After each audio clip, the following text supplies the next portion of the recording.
Kung feeling mo hirap ka maging consistent, lagi kang pagod, at wala kang progress, baka hindi problema ang motivation mo. Ang problema, yung habits mo. Ito ang ina-explain ng Atomic Habits.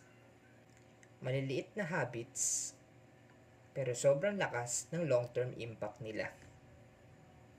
Kasi nagko-compound sila kahit 1%, mas magaling ka lang everyday. Pag pinagsama-sama mo yun, for the months and years, life-changing yung magiging effect niya. For example, kung 10 push-ups per day ang gagawin mo, parang wala lang siya.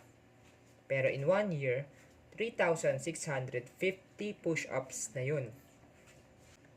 At kung magbabasa ka ng 2 minutes per day, sigurado na makakatapos ka ng libro. Small pero consistent actions create massive results. Ang point ko dito, hindi mo kailangan ng motivation. Ang kailangan mo, system. Kasi kahit gaano ka ka-motivated ngayon, bababa rin yan. Pero ang good system, automatic. That's why sabi ni James Clear sa libro ng Atomic Habits, make good habits obvious. Kung gusto mo uminom ng tubig, ilagay mo sa tabi mo. Kung gusto mo mag-journal, ilabas mo ang notebook mo para kita mo agad ito. At para maging consistent ka, make it satisfying.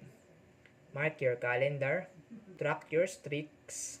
Ito yung paulit-ulit mong nakikita na meron kang progress, na may nagagawa ka araw-araw.